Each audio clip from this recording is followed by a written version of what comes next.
Firefighters, toujours sur le devant. Des histoires vraies de l'action partout. Météo, secours, on te dit tout. Quand la salle se rifle, les réveille, ils sont au boulot. Des fermes aux tempêtes, rien ne les arrête. Abonne-toi pour voir leur conquête. Like, comment. Salut à toutes, c'est le Doc News. Pour la news, on est parti sur la news Firefighting et direction la France. Oui. Pour ceux qui ne l'auraient pas vu, il y a eu un effondrement du côté de Paris. Ouais. Certains vont me dire, ouais, mais le bâtiment était-il conforme? Ben ça, on va parler de ça dans cette vidéo, donc restez jusqu'à la fin.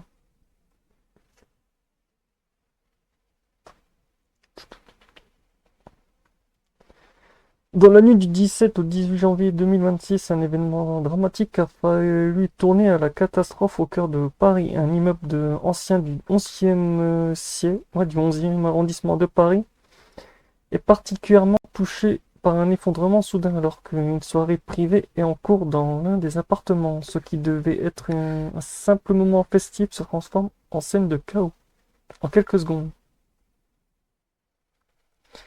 Il est environ minuit 30 lorsque le plancher d'un appartement situé au 5e étage cède brutalement à l'intérieur.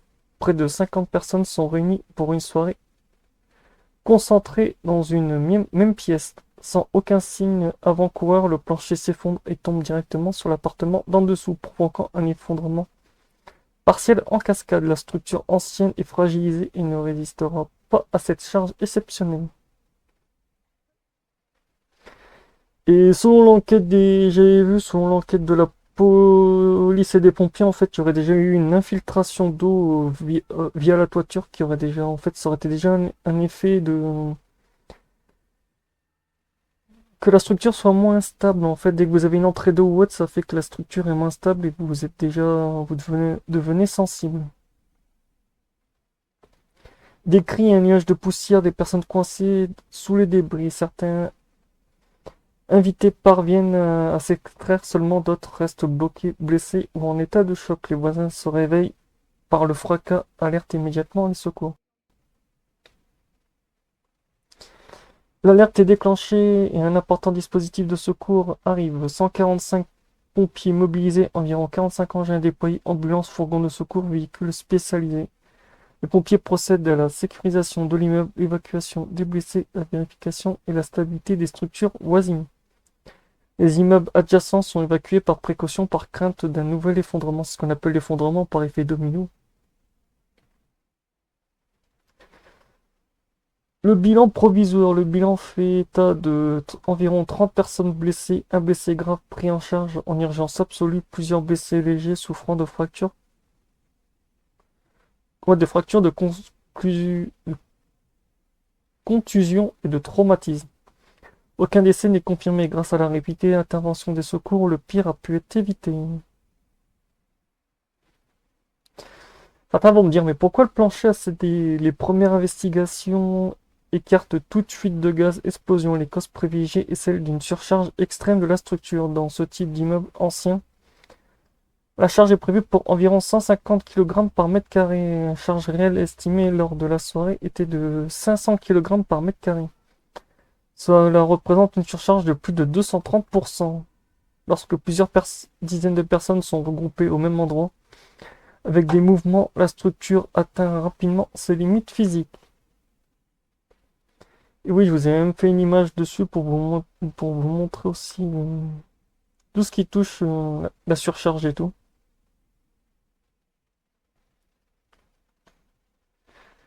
Là, quand je vous parlais de la surcharge qui est vite montée, après je vous parlerai des 230% aussi. Sur cette image, on voit clairement un élément clé qui a aidé à comprendre ce qui s'est passé. La surcharge appliquée sur la structure du bâtiment. Un immeuble est conçu pour supporter un poids bien précis. Cela inclut son propre poids appelé charge permanente, mais aussi des charges dites variables.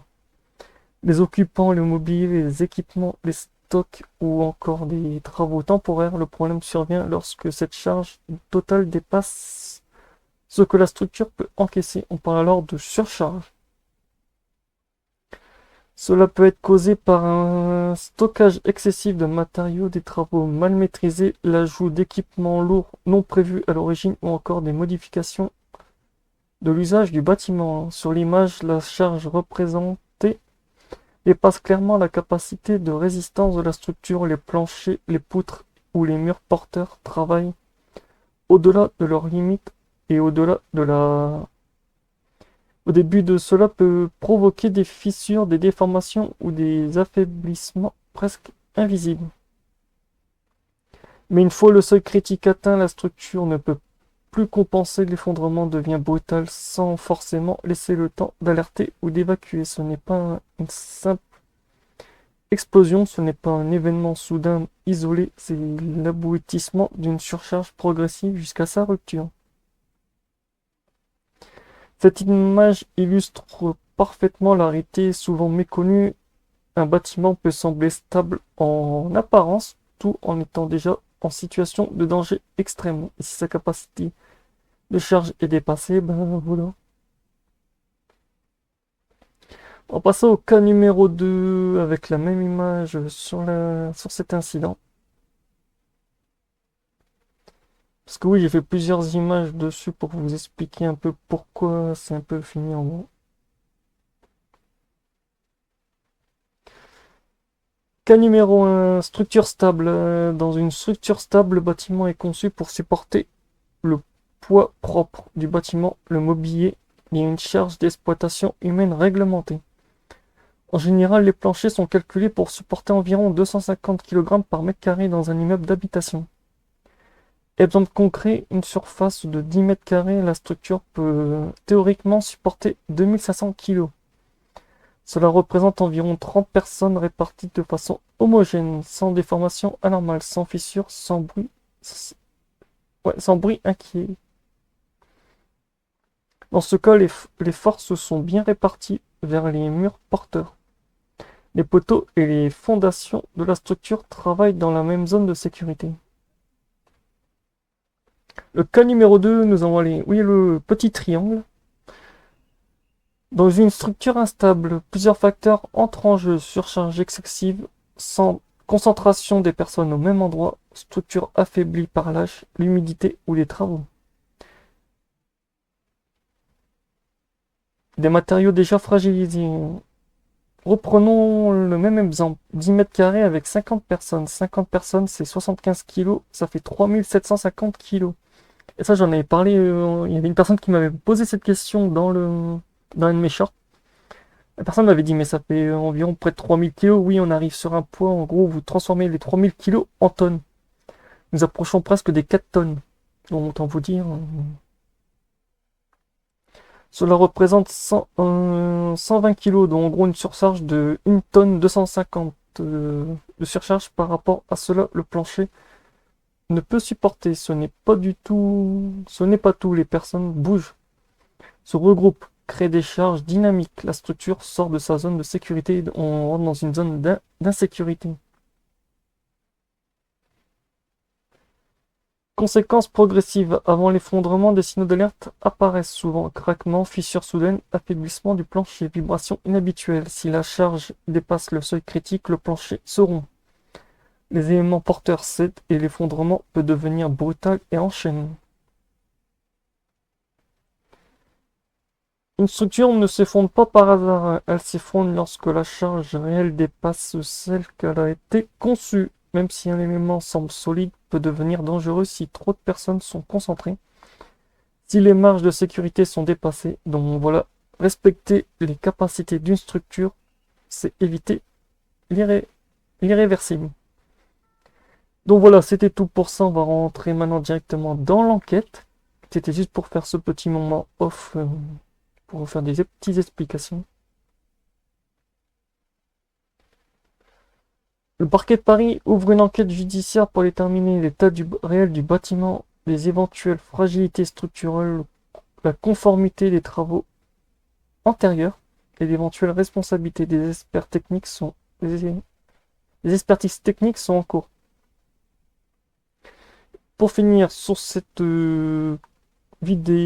petite news, conclusion, ce drama réel rappelle une réelle souvent ignorée. Les immeubles anciens ne sont pas conçus pour supporter des foules concentrées. Une simple soirée peut devenir un danger mortel lorsque les limites structurelles sont dépassées. Prudence, prévention et information restent essentielles pour éviter qu'un tel scénario se reproduise. Et si cette vidéo vous a plu, n'hésitez pas à partager, commenter et abonne-toi à la chaîne Le Doc News.